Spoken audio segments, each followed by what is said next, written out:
Assalamualaikum, magandang gabi. Atin ang alamin ang mga kaganapan ng Kabataang Bangsamoro sa nakalipas na linggo. Ito ang Al-Khabar Weekly, magbabalita ng kwentong may kwenta para sa Kabataang Bangsamoro. Hatid sa inyo ng Bangsamoro Youth Commission.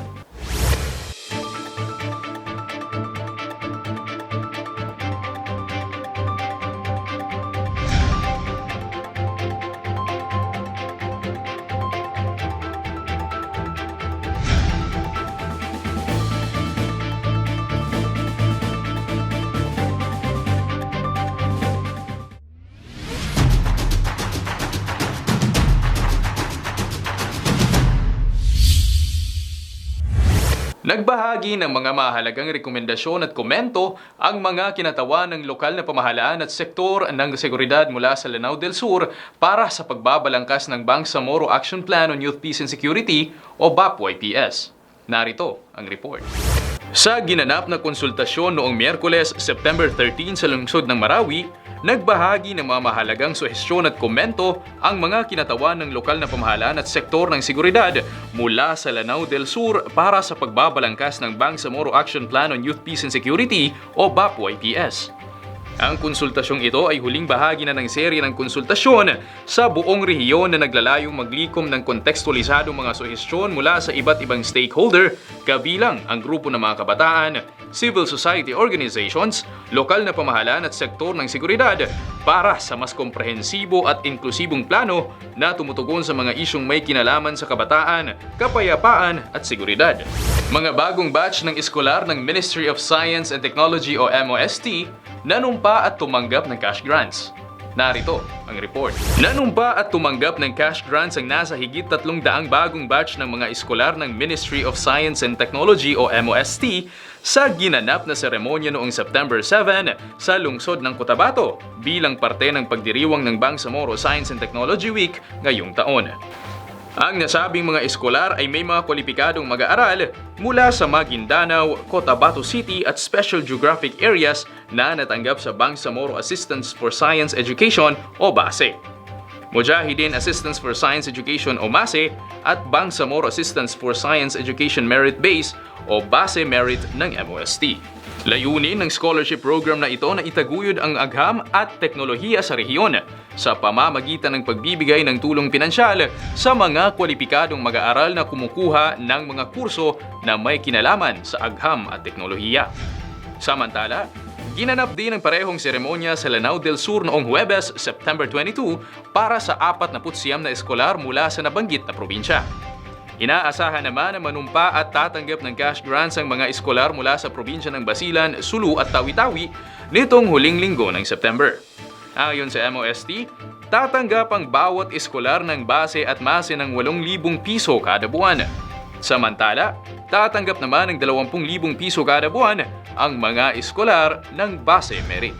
Sumailalim naman sa leadership training ng Bangsamoro Youth Commission ang 27 mga kandidato ng Sangguniang Kabataan Eleksyon sa lungsod ng Cotabato at mga probinsya ng Maguindanao del Norte at Maguindanao del Sur.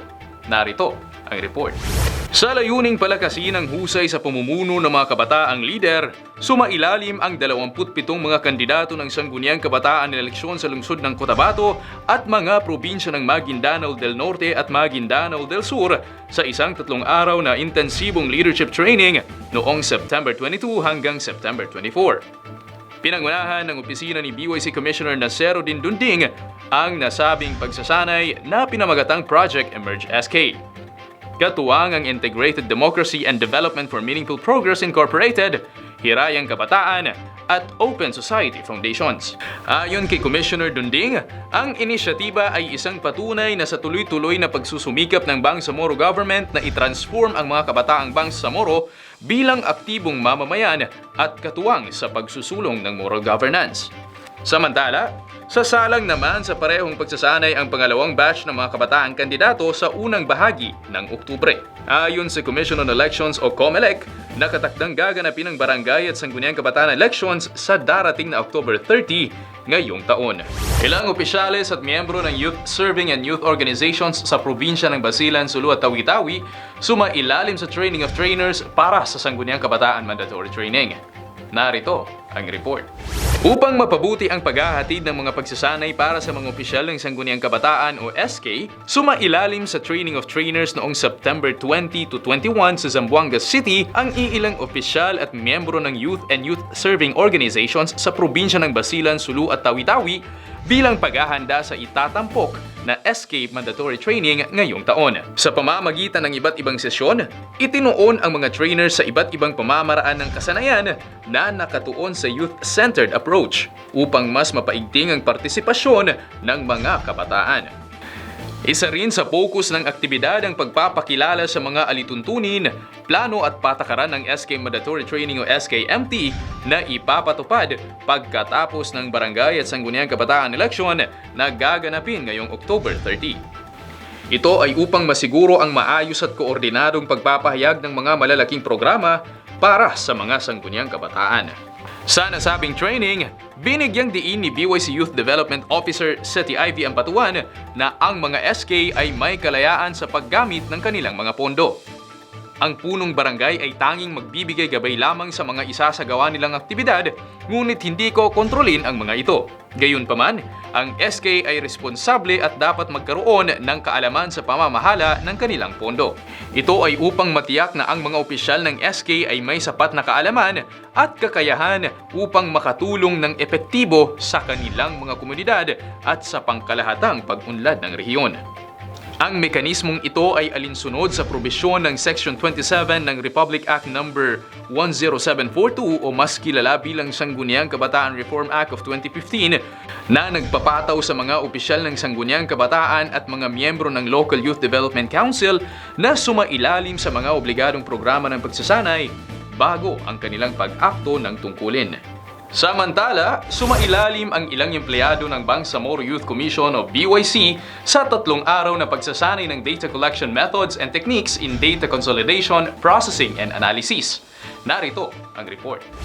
Upang pagtibayin ang research at monitoring and evaluation ng Bangsamoro Youth Commission o BYC, sumailalim ang ilang empleyado nito sa 3 araw na pagsasanay ng data collection methods and techniques in data consolidation, processing, and analysis na ginanap sa General Santos City noong September 25 to September 27.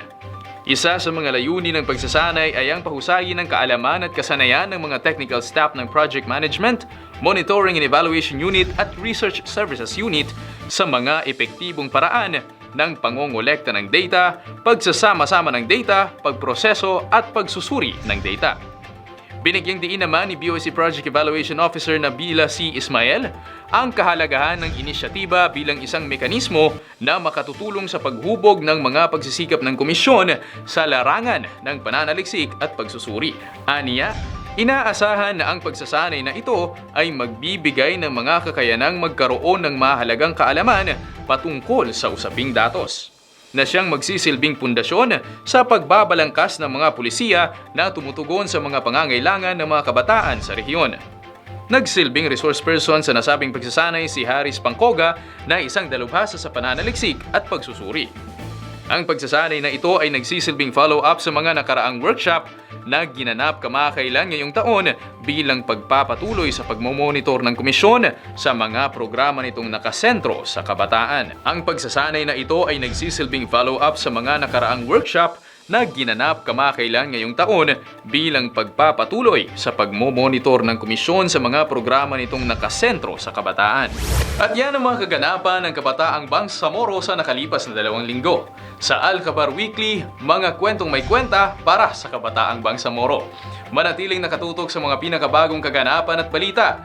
I-like, i-follow at i-share ang official social media accounts ng Bangsamoro Youth Commission. Bisitahin din ang ating official website sa byc.bangsamoro.gov.ph. Sa ngalan ni BARM Chief Minister Ahud Balawag Ibrahim at sa bumubuo ng Bangsamoro Youth Commission sa pangunguna ni BYC Chairperson Marjani Mimbantas Makasalong, ako si Amirto Agaw, nagbabalita para sa Kabataang Bangsamoro. Mulit-muli, Kabataang Bangsamoro, ikaw ang pagbabago.